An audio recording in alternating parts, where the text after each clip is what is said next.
Hello to OpenConf 2022. It is with great pleasure to welcome our keynote, Xun Li, to a small interview. Welcome, Xun Li. Thank you. It's my great honor to be here. So, Xun Li, what I know about you is that you are now a lead engineer on Mysten Labs, working on blockchain and SUI. And my first question to you is exactly uh, a little bit to tell us a little bit about yourself, about mostly an insight of your career, whether there was any turning points in your career where you chose a certain path or not. Give us a little bit of any advice if you have in for a young person. Sounds good. In fact, there has been many turning point in my career. So I am always very excited and interested about the low-level systems in general, like computer systems, architecture, compilers, how things work down there below the software layer, computer security, all those things. So that got me into pursuing a PhD degree at grad school at UC Santa Barbara. So I spent five years there, and I was excited about like languages, hardware design, information flow security. So my thesis back then was focusing on how to design provable, secure hardware using language technologies. So it's really intersection of many different areas. It was very interesting. We came up with a lot of different ideas back then, published in top conferences like PRDI, ISCA, and also Micro. All those years, I learned a lot in different areas that really helped me to do what I do today, actually. Back then, at the end of grad school, I was facing the choice, to stay in academia or go to industry. So at that time, naturally, most people who finish PhD, they go to professors and academia. But it felt to me that the industry of hardware was moving too slow for me. I was seeing a boom in the Bay Area, Silicon Valley, of all those different tech companies building amazing software at lightning speed. I was really curious what's going on there. And also, I was also seeing a lot of research even to shift away from some of the labs into industries or having collaboration with them because they have a lot of resources and data. So I really want to try something new. So I decided to give it a try, and I joined Facebook, now called Meta, back then. And after joining, they didn't exactly have a team for me to work on to continue doing like hardware research or something at that level. So I need to find something new. At that time, it was mobile devices is kind of the new thing or the hot thing of the time. And one biggest challenge for them was the apps were running so slow. And I have a lot of background in understanding how the whole architecture works, how compiler works. So it was natural for me to understand why apps are slow and how to make them faster. So I actually spent quite a few years building a kind of a device farm in Facebook where we put down like 5,000 to 10,000 devices in the lab, running the app, measuring performance, profiling them, analyzing the bottleneck day and night, and then to give developers, engineers insight into what was slow. So it was a very exciting project to work on, and it was probably the first one in the industry as well.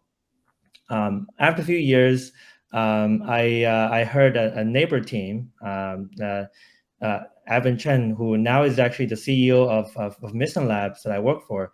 At that time, he is starting a new organization called Programming Language and Runtime. And he's starting a new team there, building a new JavaScript engine, JavaScript runtime running in mobile. So it was a very exciting project to me. I heard it over some random conversation. It was very exciting to me. I really wanted to check it out. So I go talk to them, and I found the project very exciting and said I want to join. So I changed my team. I have no experience building either JavaScript or JavaScript runtime, but it was exciting to me. So I joined, and that's actually how I met Evan. And he was it was amazing to see how he built up a great team back then in a very short amount of time, like getting a lot of talent in place. So we were able to actually build a new JavaScript runtime from scratch to something that was shipped in the Facebook apps to billions of users under a year and a half. So it was amazing progress we see there. And then I started to wonder, okay, this is exciting, but I've been an engineer for a long time. What about managers? Would that be a good fit for me as well? Because I didn't know without trying. So I said, okay, I'll give it a try. Because at the time, also the team lost a manager, so we need a new manager. And instead of hiring from externally, it's much easier to get from someone within. So I changed my role. I became manager of the team. I was leading a team of at the peak about more than 15, and some in the Bay Area, some in Seattle, even some in London. So it was a great opportunity there. Very interesting and new experience to see how I can support people and to help them to be productive.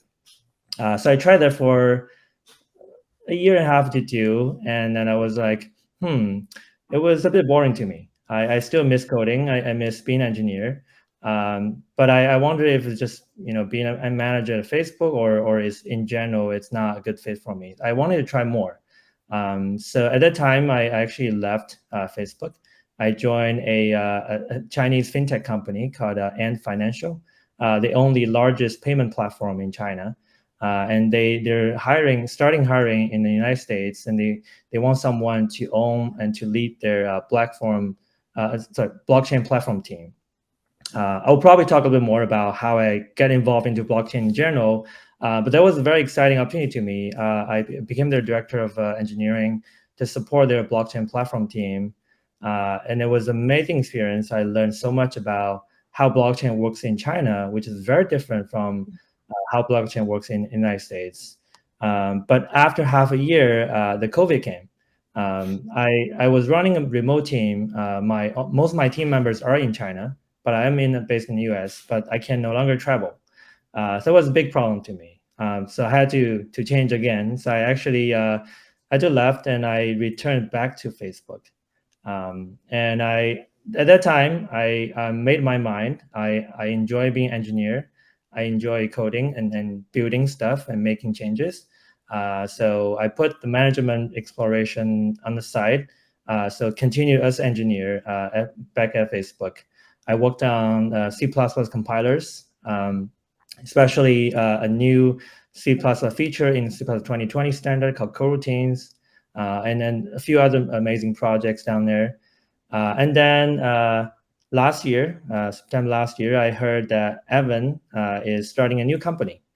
He left Libra and started a new effort. I talked to him and I heard about what they're building. I immediately decided to join. In fact, when I joined, when I signed the offer letter, they did not have a company yet. They haven't registered a company yet, so I didn't actually have an offer letter to sign. So I just verbally signed it and joined the company. It was an amazing experience. We had 10 at a time. Now we have like maybe 80, 90-ish. So it's amazing to see how fast the company has grown since. Yeah, that's kind of overview of my journey so Yeah, far. many changes. But that's good, I guess, because you did explore, okay, what fitted you and what interests you. So change is at sometimes it's good, okay, it's good to change, it's good to have a lot of turning points as we discussed. But you mentioned that okay, briefly you got involved with blockchain, but it was you deliberately were involved in blockchain. You wanted to get involved with blockchain, and what interests you in that area? What was the interesting part of that? Yeah, so I guess like most people, the first time you heard about blockchain is probably through Bitcoins, especially when the prices were going up. So everybody Yeah. talked about it. And we all do a bit trading here or there, but that was actually not when I got interested into it. When I really got into it was probably around 2017 ish, where suddenly I'm starting to see a lot of my friends or my like really smart people around me or I know starting to get into this field, either by working in the field or starting to be investing in some companies, or start to like do their second job as developing related technologies. So I was wondering, what is this thing? Why so many smart people start looking into them? And when you see a lot of smart people start doing something, there's something going on, even if you don't understand it yet. So that's when I started following and digging into to see what's going on there. And to be honest, at that time, when I look at blockchain, I see two problems. One is the way that blockchains were built. You know, everything has to go through the same like ordering engine and touching the same storage. There's no way that's going to be fast enough. It's just not going to scale to me at the time. And if it's not going to scale, there's no way this can support enough like transactions or data volume that real applications are going to need. So that bothers me. I couldn't understand that. Another thing that bothered me was I couldn't see the typical like revenue model of a new venture, right? If you have something, you need to create value, you can make money, or generate revenue somehow. But at that time, I think most of the technology was still around building tokens, which is kind of new currencies, and that's not enough to convince me. So I was always in that exploration stage of trying to understand why this makes sense, why people are excited about it. And then I also talked to many companies at the time. Now, the reason I joined that fintech company in China was because in China actually does not allow you to publish tokens. So cryptocurrency is not technically legal there. However, the blockchain there actually have real revenue and real businesses. So companies actually create blockchains and they can actually make money out of it, which was very interesting to me because it's the first time for me to hear that you can actually make revenue out of blockchain without involving cryptocurrencies. So I went in there. I tried to understand what's going on there. What is the market? And I think it turns out that, as far as I understand, is that blockchain there is a very interesting way to push for the digitalization of assets. So typically, traditionally, you have assets that are more of in a physical form, right? Money as in cash, or even your bank loans used to be on papers. Your house titles, they're papers. I think China was going through a very fundamental movement of moving everything financial to digital. Today, if you go to China, you don't use cash anymore. If you use cash, people actually think you're weird, or cards as well. So everyone uses digital payments. But more than that, right? Like there's a lot of, for example, small companies, they do business with larger companies and they get loans from banks. But it's a very tedious process for them to say, prove that they actually have business to apply for loans, right? What if you can have a network that can connect all kinds of business entities and you digitalize all your assets and all your like trades or deals, every kind of paperwork, you move them online, you sign them with a private key, you can prove who you are and where they come from. And then it makes extremely efficient for banks and for companies to do business and to like make deals online instead of offline where you have to fly somewhere, have them sign that paper, stamp it, right? So it's a revolution of digitalizing everything that is financial related. That's actually how companies in China are building blockchains and making money. So that solves one piece of puzzle to me. At least I'm starting to see partially where the value is coming from.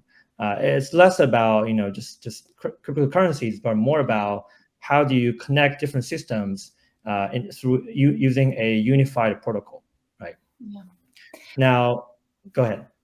No, sorry. Okay.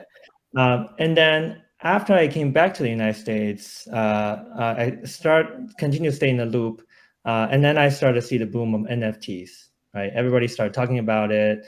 People started using fancy profile pictures.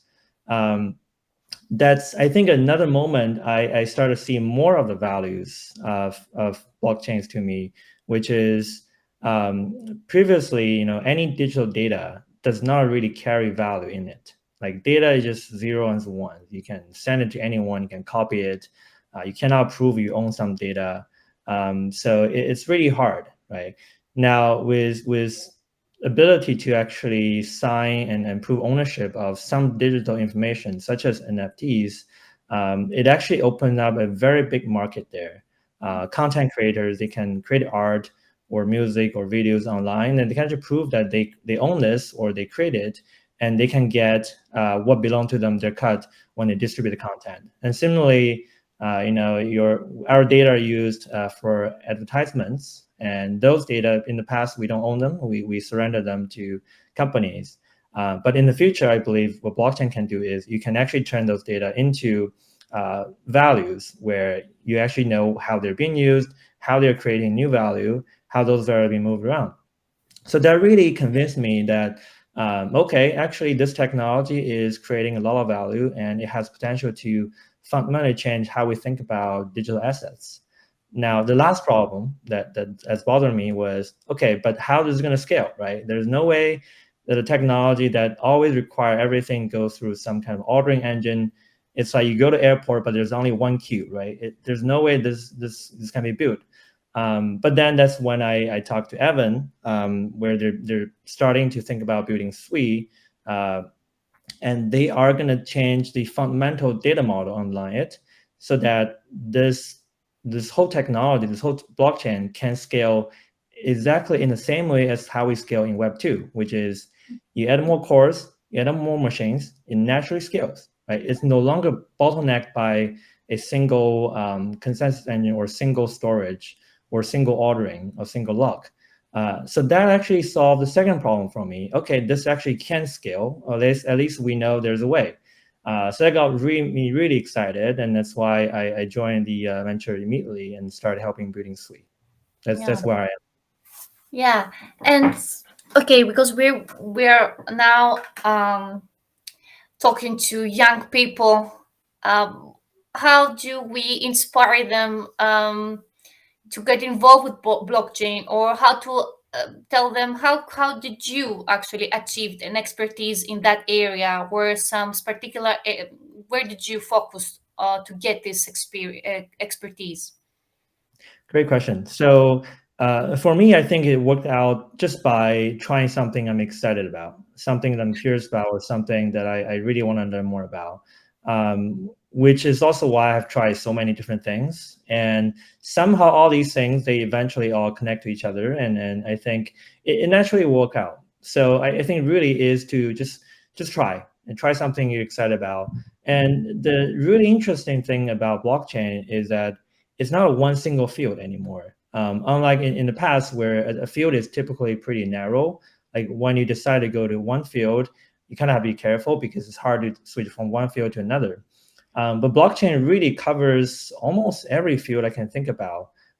Systems, compilers, languages, tokenomics, social problems. So every networking, so everything you can think of in both technology and in outside of technology are somewhat covered by there. It requires different field there. And also now, probably with the help of COVID, but also in general, blockchain eliminated boundary of countries and regions. You can work from anywhere, you can contribute from anywhere, you can interact with blockchain from anywhere. So you don't have to like travel to a different city or country to explore a new experience. You can just stay at home and try something new in the blockchain field. So I guess that actually helps. So if you're new in this field and trying to figure out what to do, just find an area that really excites you, and you can start exploring anywhere. Yeah. You that COVID, okay, might helped, okay, to bring more hype in blockchain, I guess, and the digitalization of everything. But where do you think it's taking us? Okay, how it will change our lives? What do you see in the future for blockchain? Right. So I think there's a lot of different kind of hypes going on, and some are more down to the ground. Some are kind of more just about hypes, right? So personally, I think we're pretty far away from, say, this kind of metaverse people see on the movies, where everybody live in a virtual world. You can't tell which one is reality, which one is not. We're really far away from there. Like If you the headset we have today, they're amazing, but it is very obvious to anyone how far that is from like feel like reality, right? So I don't think we're anywhere near that. But it is inevitable that a large part of our life is moving online, and that is a continued process. Like in the past, we already have our like the money is already moving to online, and then we have content, entertainment. Nowadays, because of the COVID, like social and work, all of these are moving online. So that is not going to change, and that's going to stay. And with that, now we still want we probably will sometimes start to feel now weird about some part of our lives. For example, money now should just be a number in the bank. It's not a number, right? It's digital. So why does it take 3 days to transfer from one bank to another bank in a different country, right? Or why does it take 3 days to settle on a stock trade? Just numbers, right? Why does it take like 20 days to approve my loan? It's all digital. You pull my credit score, you pull my like savings, everything. That can be done immediately. Like, why does it take so long? You start asking all these questions. It's really because although a large part of life are already moving online, the today's internet, which people typically refer to Web 2, was only designed to transmit information or data. It's not designed to transmit value or digital assets. Because of that, you have this mismatch between where our life is actually moving towards versus what our current infrastructure is at. So that gap is really what's the gap between Web 2 and Web 3, where we're trying to see how we can use blockchain to build a world where the digital system is designed to carry and transmit value. Then you can have like cross country boundary payments, instant financial settlements, and then what we talked about before, how do you like ownership of your art or your content or your data. So all of the value we're starting to create and use online, they will then be owned, they can be carried, and then they can be efficiently used across different systems. I think that's really where we're seeing how this will be leading into. Yeah. In your open conf speech, you will talk about Xun Li and the Mysten Labs, okay, next generation, the decentralized blockchain. It's a proposal for Web 3.0. But what other exciting new developments you have in Mysten Labs? Yeah, so to give a bit overview of what Sui does, so the typical definition of blockchain is you have a chain of blocks, right? And every single transaction in this world are ordered and put into those blocks. And imagine that you have a single central person trying to order these things and execute them and store them into some kind of shared database. That is going to be very, very slow. Obviously, you can optimize it in many, many different ways, and people have come with many innovations to optimize it, make it faster. But fundamentally, the underlying data model is that everybody is sharing the same piece of data, and that is going to be slow. So the way that we look at the world is that we divide everything into individual objects. So your money coin tokens are coin objects, NFTs or NFT objects, any kind of digital asset are individual objects. And then when you send a transaction, it will have to specify which objects you're going to touch in that transaction.